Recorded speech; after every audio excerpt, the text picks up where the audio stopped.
Terima kasih Anda masih bersama kami. Bagi Anda yang baru saja bergabung, kami hadirkan kembali 3 berita utama hari ini.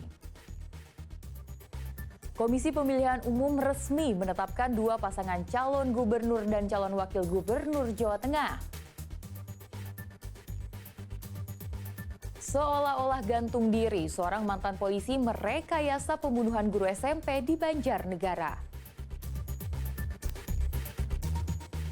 Dampak kekeringan, seorang nenek di Pati terpaksa pikul puluhan liter air sejauh 2 km setiap hari.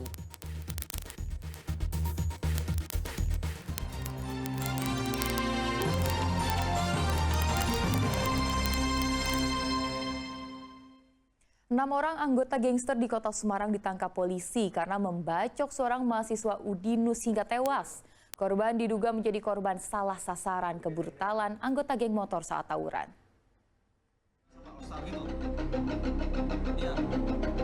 Dalam waktu 2 hari, 6 anggota gangster yang terlibat tawuran di Jalan Kelut, Sampangan Gajah Mungkur, Kota Semarang ditangkap polisi. Mereka harus berurusan dengan hukum karena tawuran menyebabkan seorang mahasiswa tewas akibat dibacok senjata tajam. Ke-6 orang yang ditangkap berasal dari 2 geng motor berbeda. Dari jumlah tersebut, 3 orang merupakan pelaku utama atas tewasnya Muhammad Tirza Nugroho yang merupakan mahasiswa Udinus. Menimbulkan korban atas nama almarhum Muhammad Tirza Nugroho Hermawan. Almarhum ini adalah mahasiswa dari Udinus. Dalam 2 hari ini ada 6 tersangka yang sudah ditangkap dalam peristiwa ini. Tirza merupakan korban salah sasaran saat terjadi tawuran. Tersangka membacok korban sebanyak 3 kali karena mengira korban adalah bagian dari anggota kelompok lawan. Di bagian punggung, aku bacok pengen 3 kali, bacok di punggung, terus yang satu kayaknya di depan sini, terus yang satu biarnya aku balik. Waktu minta ampun, saya tinggal lari. Kamu tahu nggak itu bukan tim sel itu?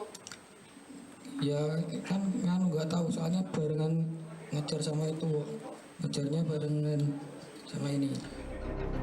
Atas perbuatannya, para tersangka dijerat pasal 338 KUHP, 170 KUHP, dan Undang-Undang Darurat tentang Kepemilikan Senjata Tajam. Mereka terancam 20 tahun penjara. Agus Harmanto melaporkan dari Kota Semarang. Polisi menangkap 2 remaja yang terlibat tawuran antar geng bersenjata tajam. Aksi tawuran melibatkan 3 gangster di Desa Winong, Boyolali sempat viral di jejaring sosial. Kelompok remaja terlibat tawuran di Jalan Raya Solo Semarang, Desa Winong, Boyolali, Kamis dini hari.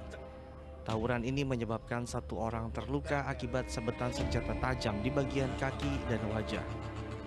Karena videonya sempat viral, Satreskrim Polres Boyolali bergerak cepat mencari orang yang terlibat dalam tawuran tersebut. Polisi pun berhasil menangkap 2 remaja di rumahnya. Polisi menemukan barang bukti celurit yang disembunyikan di bawah kasur. Dari hasil penyidikan, tawuran ini melibatkan 3 kelompok remaja atau gangster. Ketiga kelompok itu sebelumnya janjian melalui media sosial. Karena cukup bukti, 2 remaja ditetapkan sebagai tersangka. Sebelumnya sudah ada tantangan juga melalui video IG yang beredar. Setelah kita lakukan penyidikan dan ditemukan 2 alat bukti yang cukup, sehingga kita lanjutkan proses penyidikan dan sudah ditetapkan menjadi tersangka dengan ancaman pasal 170 ayat kedua ke-1 KUHP tentang kekerasan secara bersama-sama mengakibatkan luka dengan pidana penjara paling lama ancamannya 7 tahun. Korban yang terluka masih di bawah umur. Saat ini, ia sedang dirawat di rumah sakit karena luka yang cukup parah. Atas perbuatannya, kedua pelaku dijerat pasal 170 ayat 1 dan 2 KUHP tentang kekerasan secara bersama-sama. Keduanya diancam penjara paling lama 7 tahun. Yulianto melaporkan dari Boyolali. Seorang guru SMP di Kabupaten Banjarnegara tewas dibunuh oleh saudaranya sendiri. Korban ditemukan dalam keadaan terjerat tali pada bagian lehernya. Dugaan awal korban meninggal akibat gantung diri, namun setelah diselidiki, kematian korban merupakan pembunuhan. Sarmono hanya terdiam saat ditangkap polisi. Tersangka yang juga mantan polisi ini harus berurusan dengan hukum karena membunuh saudaranya sendiri bernama Eti Utami. Awalnya kematian Eti diduga karena bunuh diri. Namun adanya kecurigaan dari keluarga korban, mereka pun meminta polisi untuk melakukan autopsi. Dari hasil autopsi serta keterangan sejumlah saksi, membuat kasus ini terang.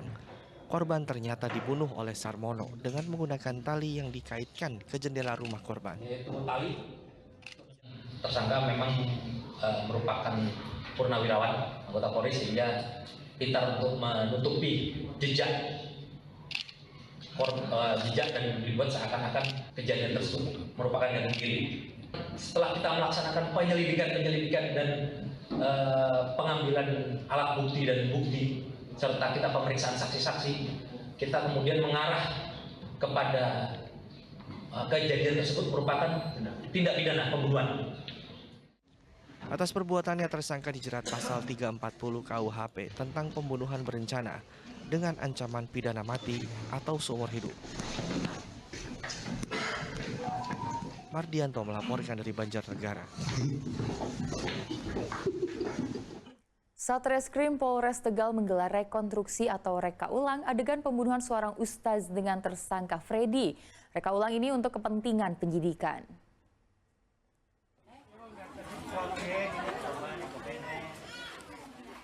Anda masih ingat dengan kasus pembunuhan seorang ustaz yang dilakukan oleh bekas pegawainya sendiri pada Agustus lalu.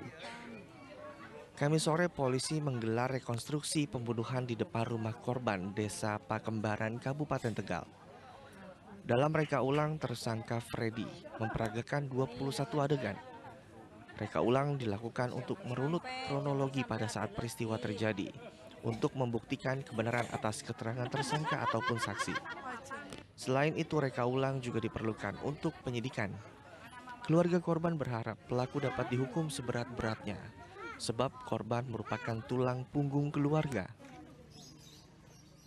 Pelaku dihukumi yang setimpal. Inginnya keluarga hukuman mati. Begitu ya. Tidak ada hukuman lain selain mati. Udah. Alasannya apa, Bu? Alasannya udah menghilangkan nyawa suami saya, tulang punggung keluarga saya, menghilangkan masa depan anak-anak saya, menghancurkan semua harapan anak-anak saya. Sebelumnya korban dibunuh oleh pelaku saat hendak menonton karnaval bersama anak bungsunya. Korban yang berada di atas motor tiba-tiba diserang oleh pelaku yang merupakan bekas pegawainya saat korban memiliki usaha ayam potong. Korban meninggal dunia dalam perjalanan ke rumah sakit karena sejumlah luka tusuk. Usai menusuk korban, pelaku sempat kabur dan ditangkap 3 hari kemudian di wilayah Tarub. Kuncoro Wijayanto melaporkan dari Kabupaten Tegal.